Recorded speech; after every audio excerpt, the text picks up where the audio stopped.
Okay, so today we're going to lecture about Drosophila development. So the reason to talk about Drosophila development is because essentially all animals typically follow the same developmental program early on.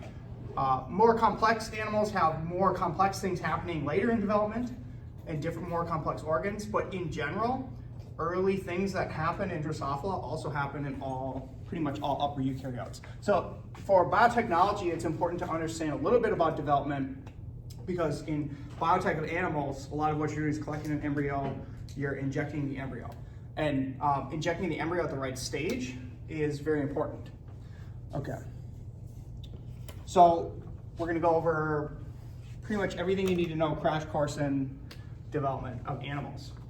Okay, so first just key terms. Oh, wow. Somatic. These are supposed to be new. Somatic versus germline. So let's make sure we understand these terms. What do these terms mean? Body cell versus the sex cell. Yeah, okay, yeah. So you said body cell. This one's working. Versus a sex cell.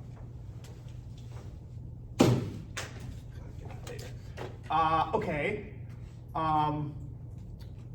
And we all know that the germline cells are the only cells that are essentially like eternal, right? Like your germline cells are actually kind of eternal, and that the only thing that you pass on to your next generation is your sperm or your egg.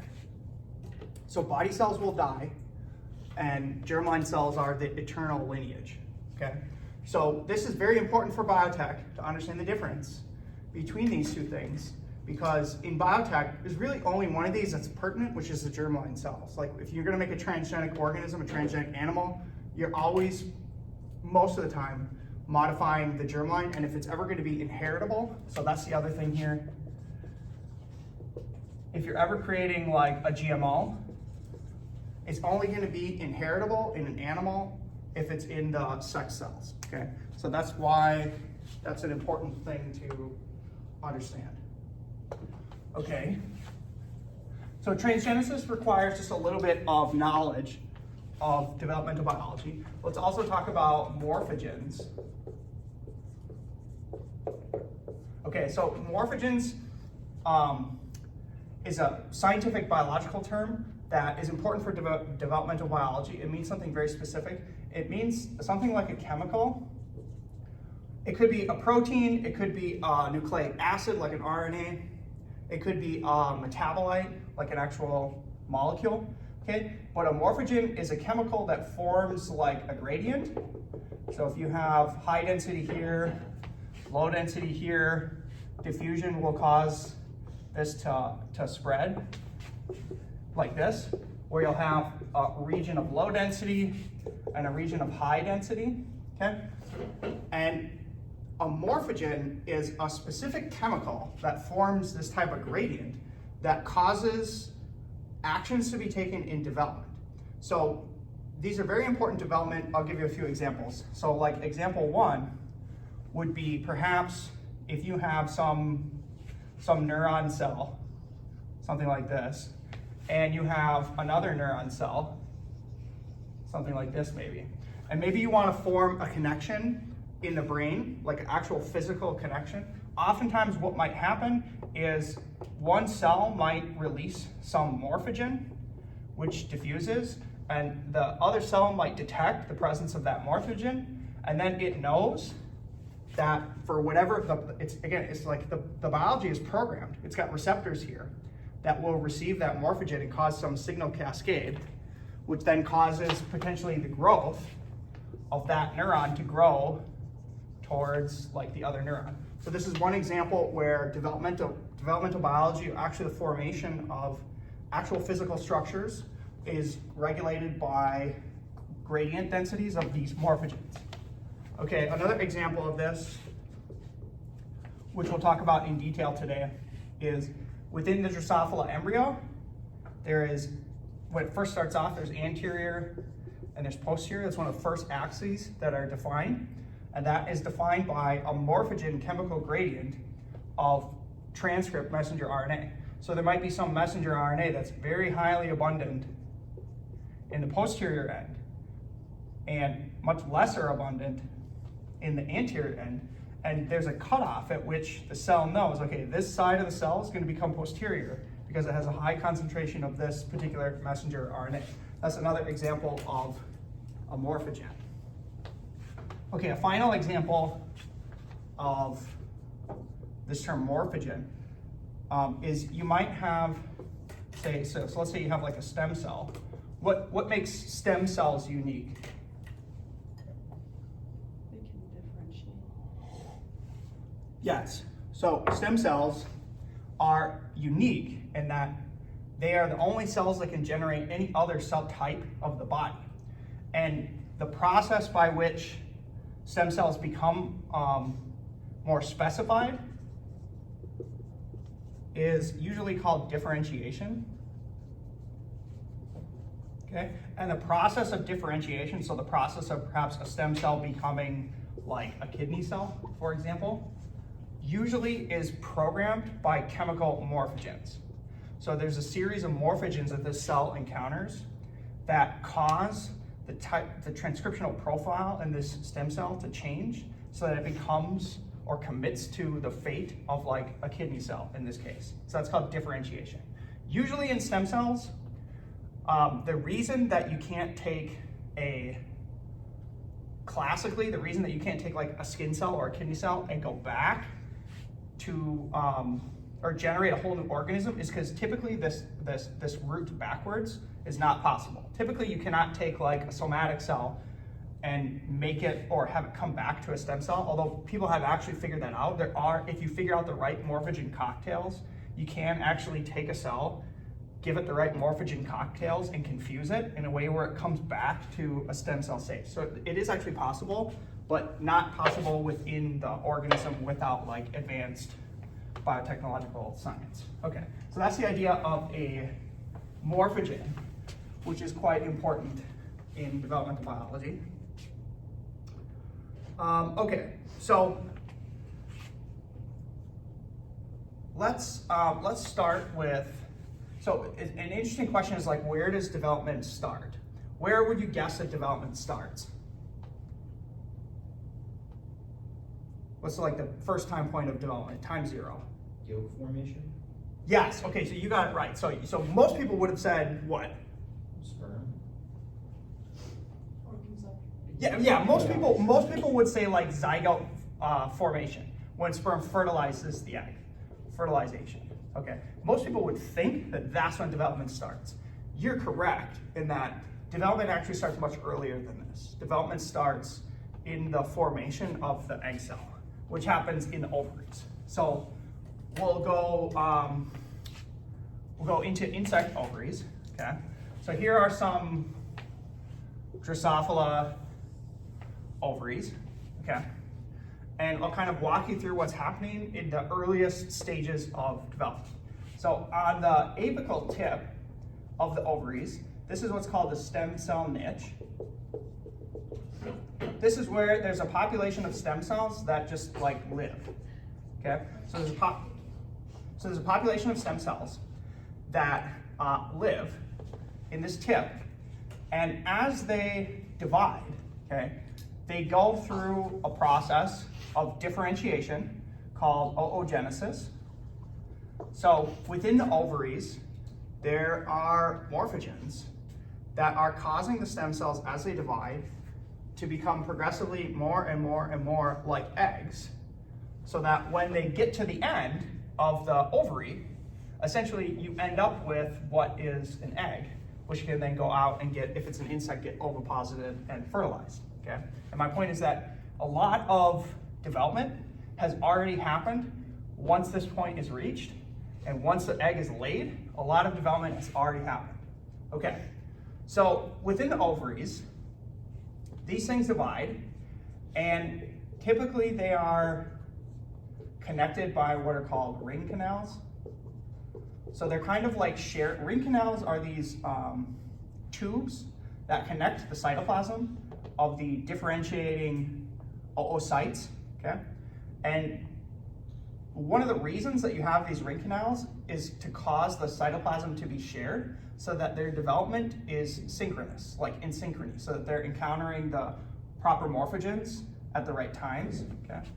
And so as these things develop, they go through various stages. Like I won't go through in depth oogenesis, but they go through these various stages where each time they double, okay? So in an initial case, you have a stem cell will divide into 2 cells, then it will double to 4 cells, then it will double to 8 cells, okay? And these are all connected, etc. You get the point.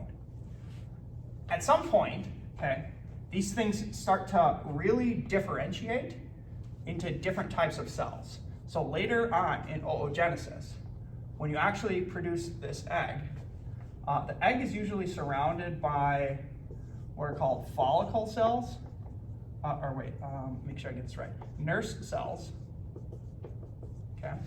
And around this package are what are called follicle cells, okay? This is important because it's important to know what's somatic and what's germline. So the follicle cells are somatic. So they are derived from the tissue that makes up the ovary.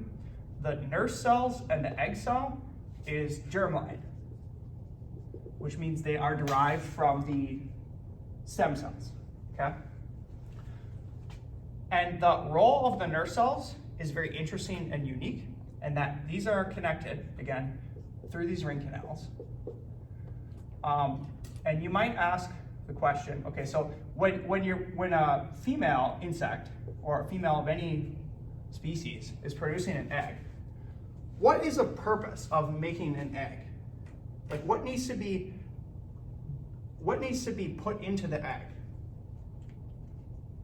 DNA. Okay, so yeah, so there's going to be stuff that's in all cells, like there's going to be DNA, proteins, nucleic acids, yes, etc. But like, what does an egg have to do functionally? Give the genetic information to the next, like the progeny. Yes, it's got to have the genetic. Okay, so it's already got the genetic information from long ago from the stem cells. Okay, so it's got some chromosomes. Yes, it has that. What's its purpose? What is the purpose of an egg? To hatch. You're getting closer. So yes, an egg must hatch. An egg hatches when? When it's mature. Yes. Okay. And so essentially, an egg has to go through development. Okay. Is it easy or hard to go through development? It's not easy. What does it take? Energy. Yeah, it takes a ton of energy. Okay, that's the main point. Oh, I see. That's like the main point is, okay, the reason that eggs are large, okay, the reason that eggs are large and the reason that eggs are stationary, as in like the sperm comes to them, is because it takes a ton of energy to develop a new creature, a new organism, a ton of energy, okay? And can an egg feed? No. So an egg cannot, as soon as an egg is laid, it cannot acquire any more nutrition, okay? It's set. So the whole purpose of the ovaries is to load the egg with enough energy that once it's laid, it has enough to develop into a new organism, which in the case of a Drosophila will come out as a larvae, which then can feed. But it cannot feed and get more energy until it's fully developed, okay?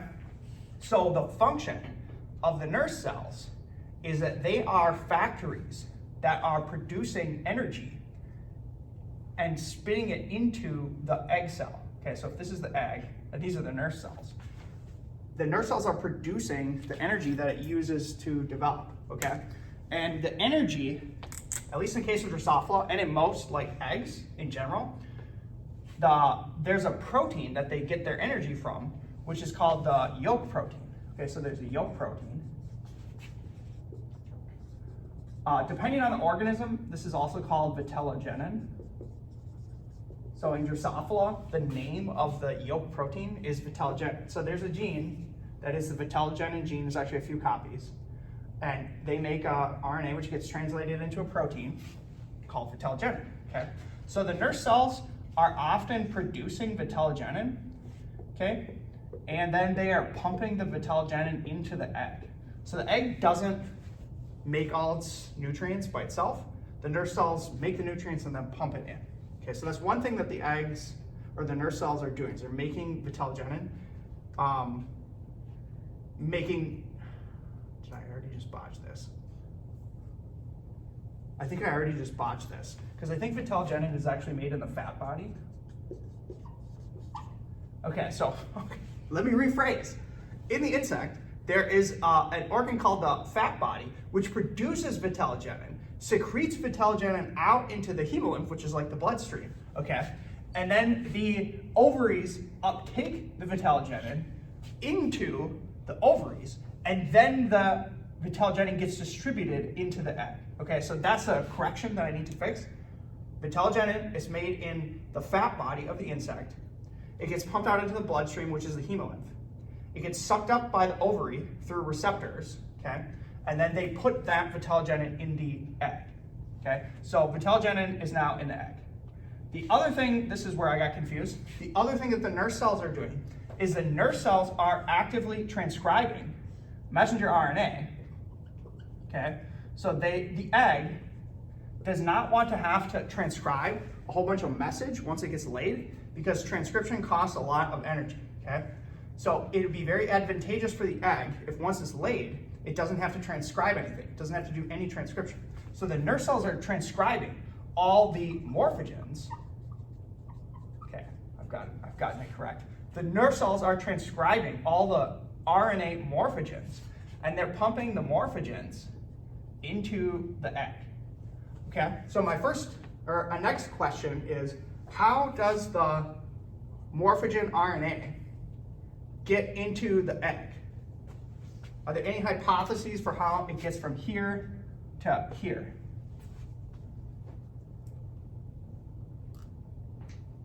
How would you do that at a molecular, brainstorm at a molecular level, like how you would do that? How would you move messenger RNA?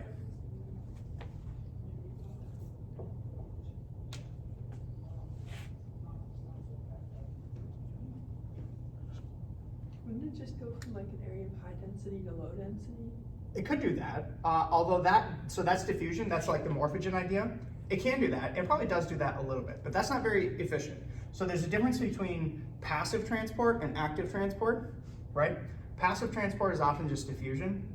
This process is actually active transport. Like it's actually, things are taking these things and moving them to the egg. So try to think about molecular level, how you could do that.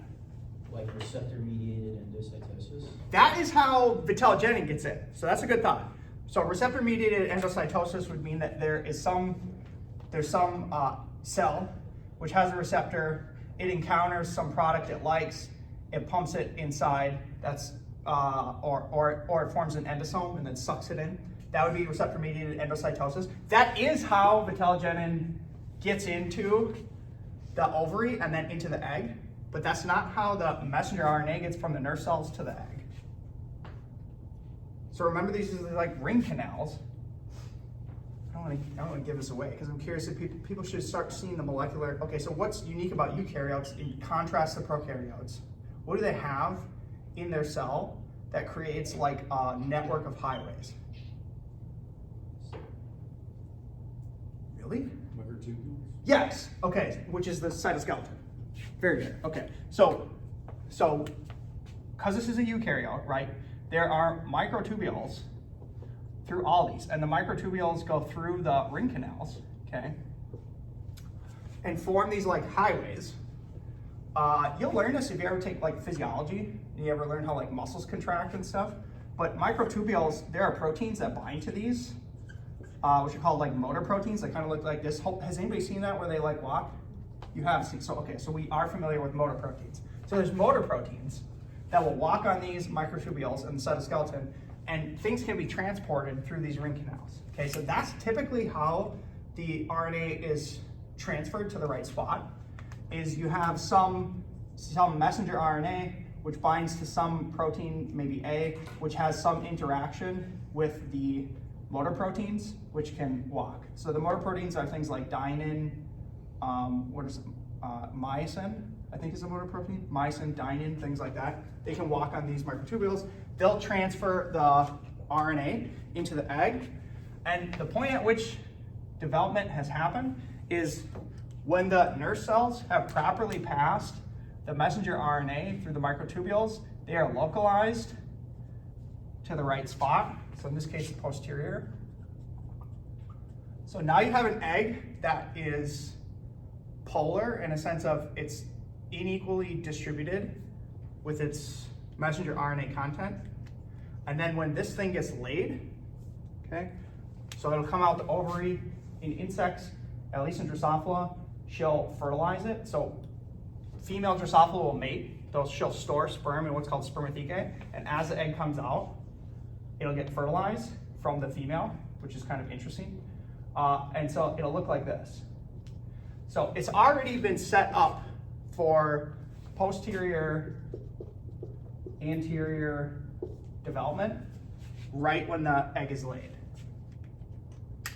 Okay, are there any questions about that process? I kind of did that quick and I kind of botched that vitellogenin thing, but hopefully I clarified that. Good, okay. Okay. Let's also just talk a little bit about this egg.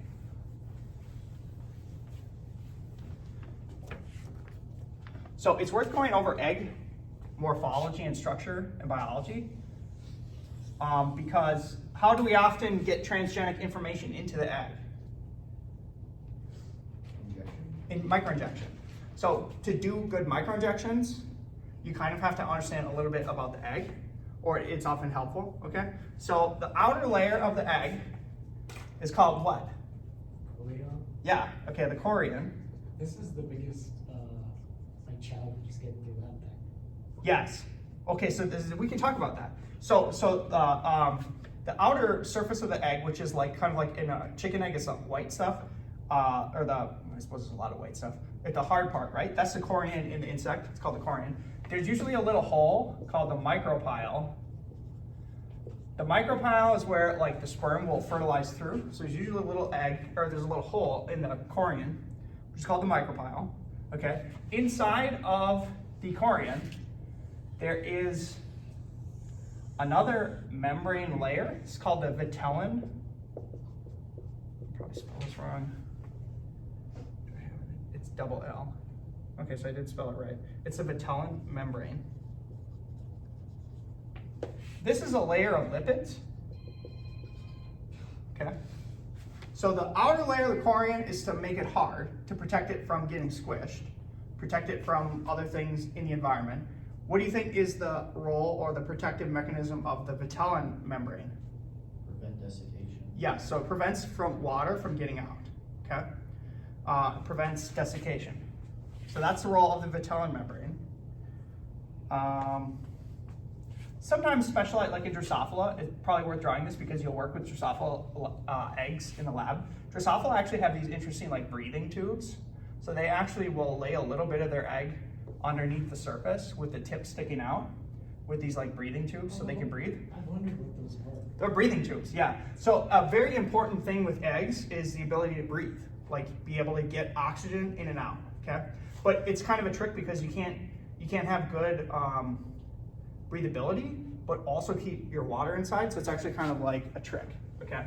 Or it's hard to evolve a good structure for that. Okay, so here's a basic idea of an egg. So since you brought up that question, you are doing microinjections. So you'll take some needle and you're poking it, okay? And you're saying it's very difficult to get through the chorion eggshell. This is actually worth brainstorming and talking about in the biotech class. There's a few different ways to get over that problem. What are some ways you could what are some ways you can make that easier? Well, we bleach them. We put them in a bleach solution. Yeah, what's that do? I actually don't know. That's why. Okay, so you're treating them with bleach. Yeah. We'll have to talk about this protocol. Yeah. So bleaching is typically done for what's called dechorionation. Yeah, which is what we do. So if you take Drosophila eggs and you put bleach on them or you treat them with bleach for like a minute, you will actually remove the outer chorion layer. And the egg is still intact because it still has the vitellin membrane, but these eggs are much more easier to microinject. if you do it properly. So you can go through a process of decoronation to remove the egg shell. We don't do it anymore, but. You don't do any, well, we'll talk more about those details probably after this at a meeting. Okay, so that's one way you can make eggs easier to microinject.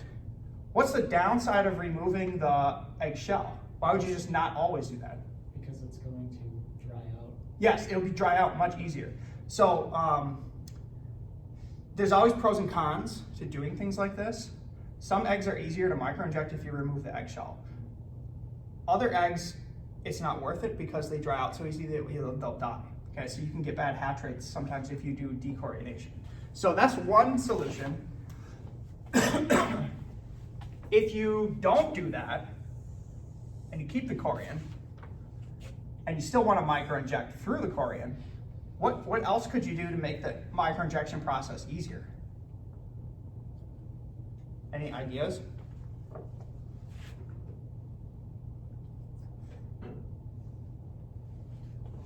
Bigger needle, What? bigger needle.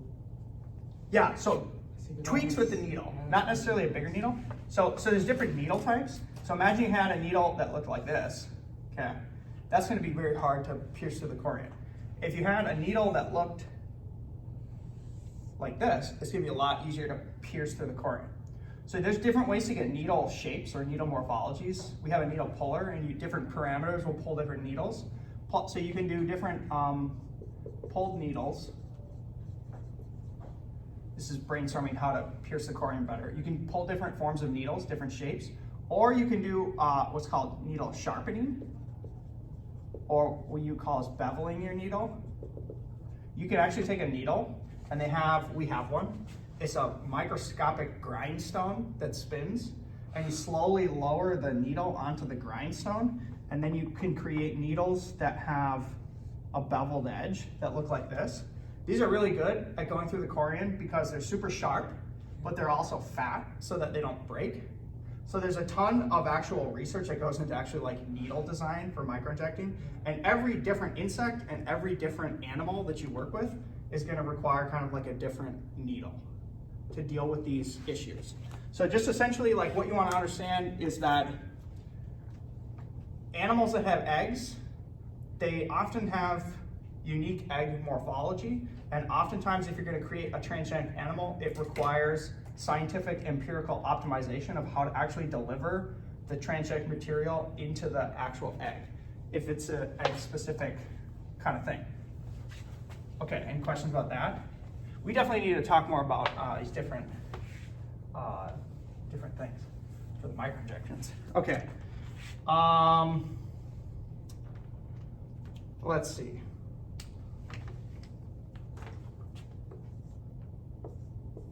So here we're at the stage where we have a zygote. I'm going to go through the different sort of the program. You call this the program of Drosophila melanogaster development. Okay, and it's regulated by different types of genes. And these different types of genes have very specific names. Okay, so the first type of these genes is called maternal effect genes. Who has learned about maternal effect genes before? Interesting, okay. So a maternal effect gene is a gene that it's an allele that your mom has that you might not necessarily have that affects your development, okay? So if these are ovaries and they're producing these eggs, okay? And here's the nurse cells, and the nurse cells are making this messenger RNA. And let's say the genotype of the mom, let's just say the genotype, I'm just making something random up here. Let's just say the genotype here is like X1, X2. And later in time, so we'll call this like T0. Later at like T1, this egg gets fertilized. And now the genotype is, let's say, X2, some chromosomes from dad, and X1, some chromosomes from mom, okay? So just understand that in the somatic tissue, the genotype is this. When the zygote is fertilized, the genotype is now half from mom, half from dad. Okay, so a maternal effect gene is a gene that, say, maybe something here, okay, on this set of chromosomes, and that, whatever that's coding for, maybe a maternal effect gene or a transcription factor that gets loaded into that egg, okay. The source of that messenger RNA from that gene, it didn't come from the dad, okay, and it didn't come from this egg. It actually came from the mother's genotype. Does that make sense? So a maternal effect gene is a gene that causes some phenotype in development, but derives only from the mother, not from the zygote, okay?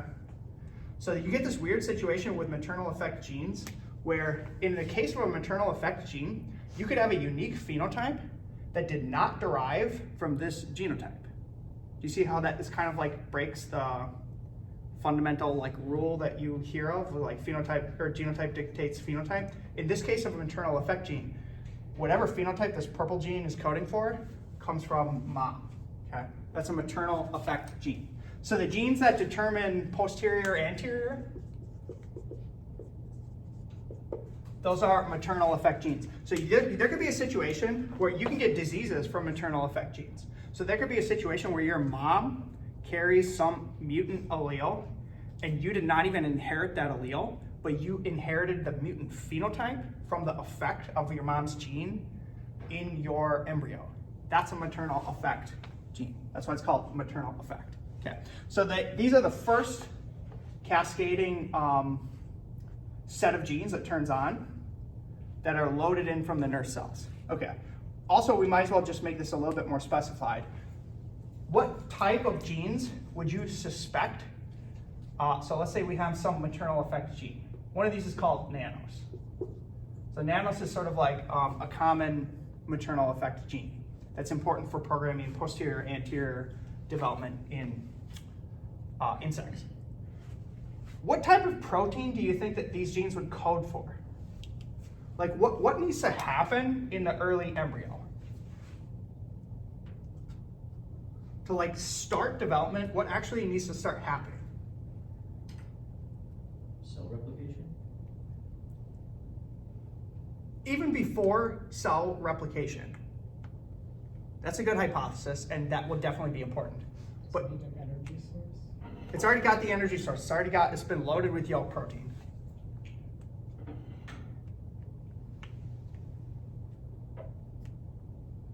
Like what kind of programs or what kind of what's actually happening in an early zygote to start development, even before division? Like a cleavage site?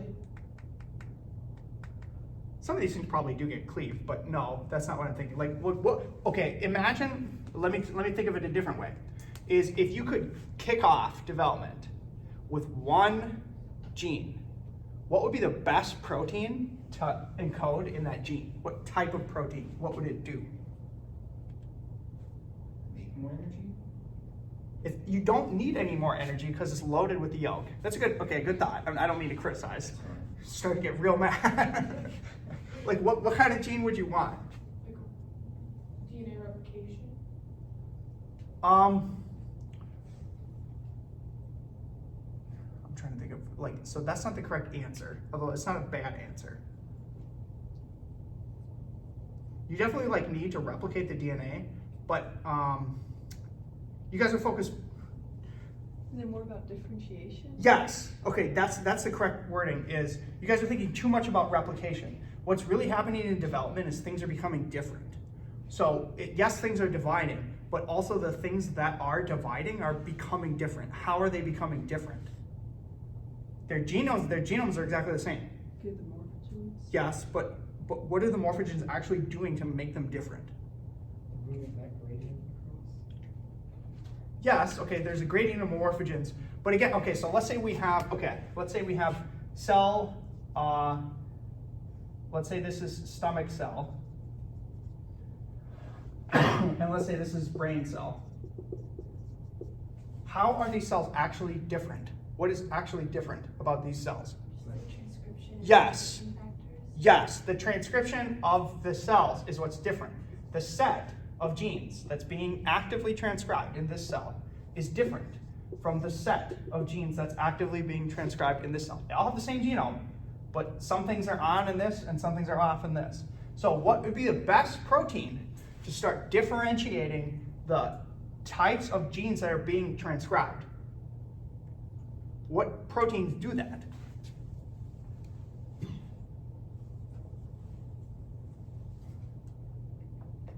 It's not transcriptase. It is transcriptase. You're close. What regulates activity of transcriptase? Transcription factor? Yes, thank you. Okay, so these are all transcription factors. Very good. Like, I could have probably just told you that, but I wanted you to try to kind of like think through it. So essentially, like, this list of all these different cascading genes are just all different sets of transcription factors. And every single time one of these transcription factors gets released and localized, that transcription factor is binding to a set of genes and turning on a new set of genes. And usually the next set of genes that get turned on is another set of transcription factors. So the way that differentiation of cells actually happens is there's a cascade of transcription factors that are turning on other transcription factors that make the transcription much different in the cells. That's actually like what's happening in development. Okay, we got it. Okay. So the next thing, how much time do I have left? 10 minutes. Okay, so the next thing that gets turned on is what are called gap genes. Okay, so let's draw where we're at.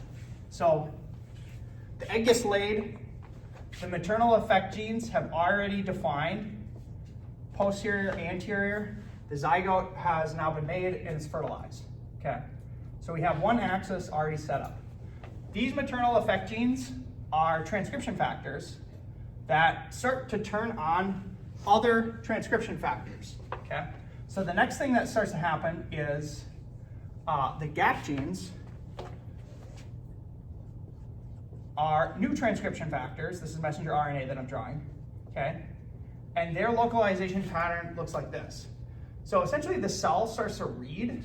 So if this is the first one, if this is the first pattern, okay? Cells that are like immediately next to this end of this gradient understand, okay, now I need to turn on the gap genes, okay? So gap genes get turned on. Gap genes essentially like form, you could just like, they just essentially like are forming a gap. So now there's essentially like, there's a region here, there's a region here, and there's a region here, okay? So the gap genes are splitting the embryo into more sub-regions, okay? Gap genes are transcription factors that turn on pair rule genes, okay?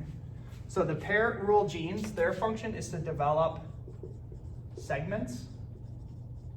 So most organisms develop as elongating segments.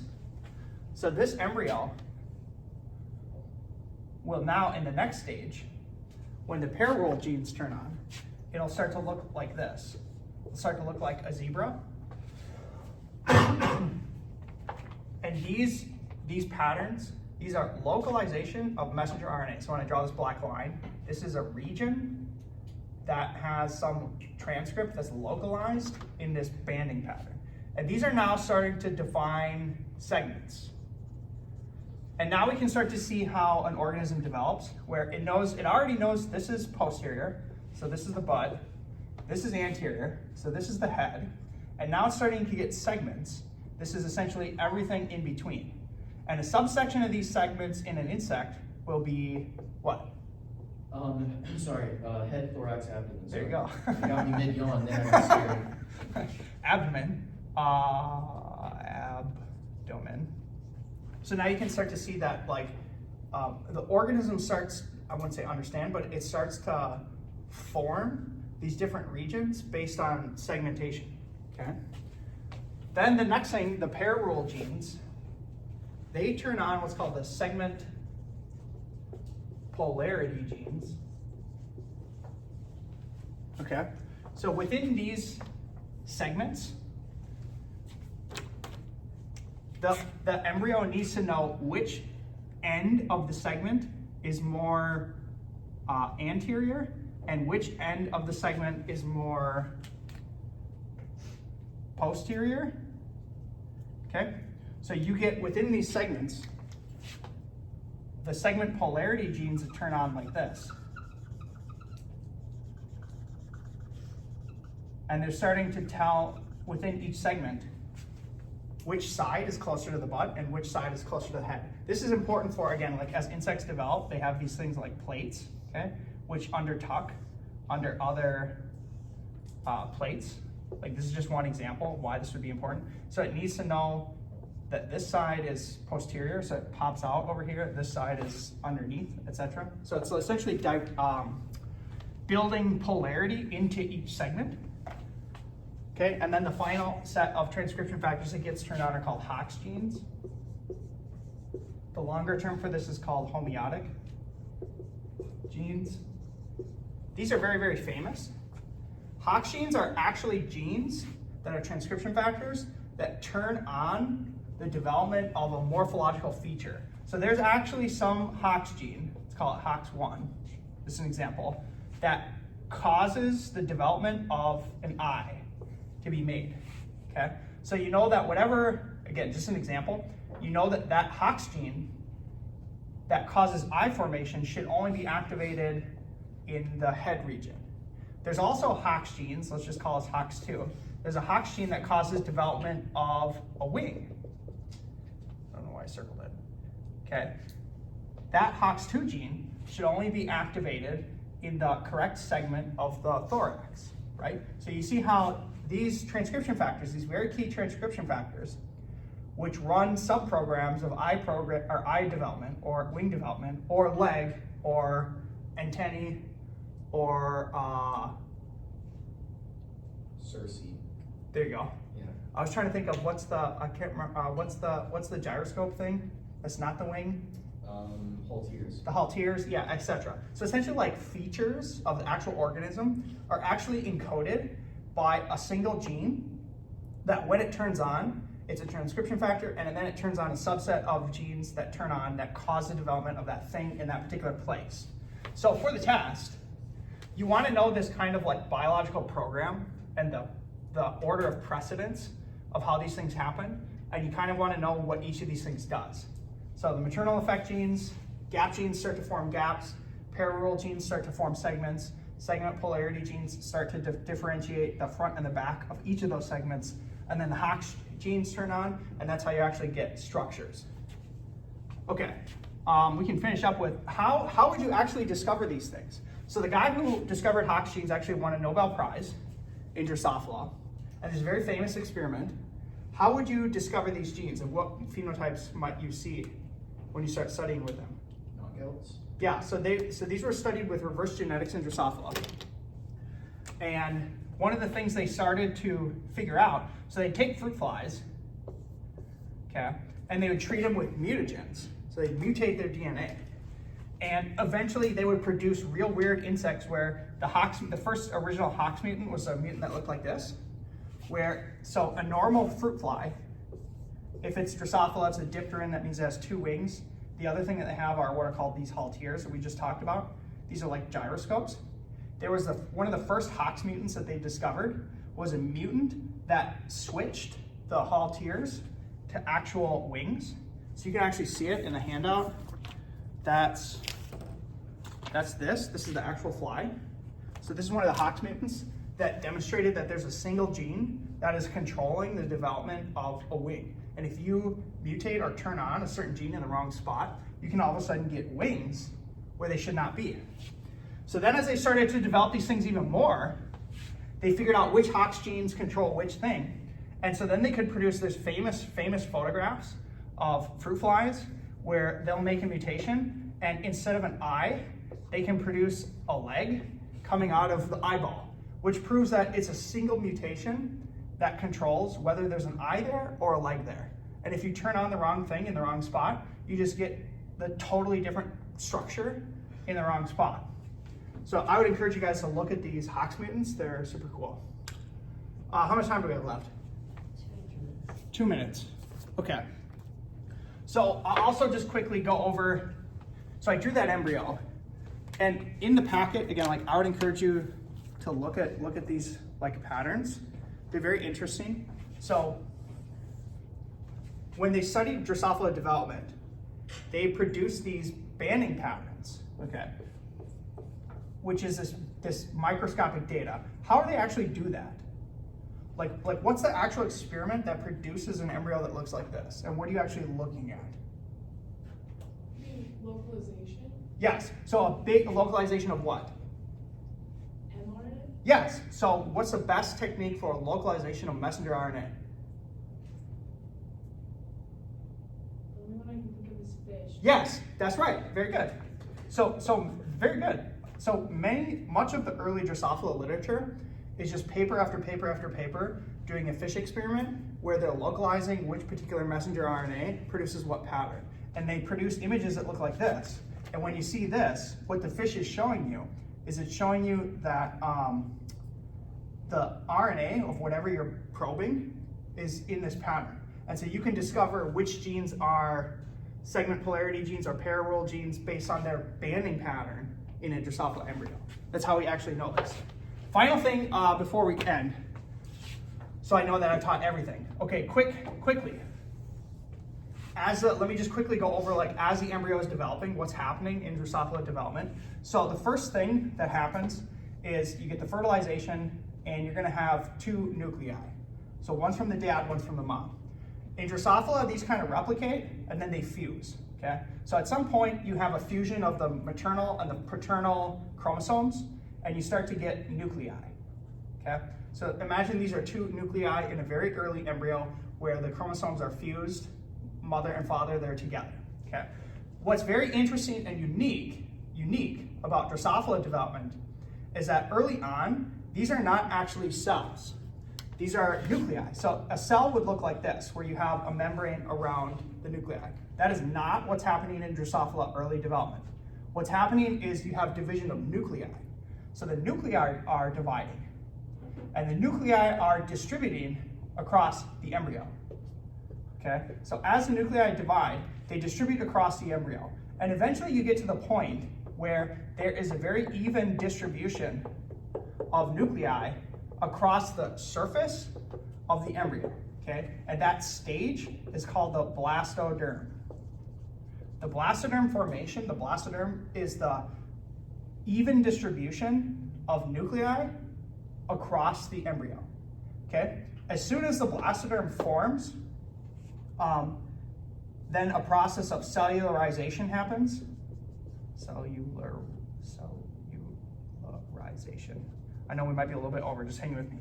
Cellularization happens. That's when, at the point at which it reaches blastoderm formation, the membranes then form.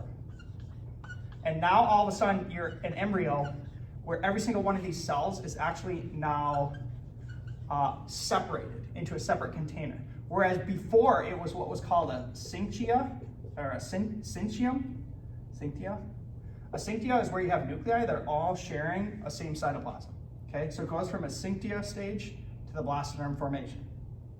This is important for biotech because if you inject after blastoderm formation, what's the problem? So if you're going to microinject and try to make a transgenic organism, It will affect all the cells. you will not change all the cells. You will not change the genetic information of all the cells. So a key thing to understand about biotech is all microinjections need to happen before blastoderm formation so that when you inject some DNA, that DNA can distribute across and impact all the cells. Hopefully earlier the better, though it's not always possible to get earlier early. Okay, so that's one important thing. Final thing, again, wrapping up, final thing that happens is gastrulation. That's what I showed you, gastrulation. Gastrulation is when after the blastoderm forms, then the next thing that needs to happen is the cell, or the embryo invaginates and makes it 3-dimensional, where you're getting different layers of cells. So gastrulation is a term that causes the formation of mesoderm, endoderm, and ectoderm. These are essentially like a sandwich of different layers of cells that form different structures. So the ectoderm forms things like the skin and the outside exoskeleton. The endoderm forms things like the organs and things like that. Okay, so that's in general the process of development. Understanding a little bit about development is very important for biotech to understand when to microinject and the problems you might encounter if you're microinjecting too late. Okay, we'll wrap it up there. Okay, cool.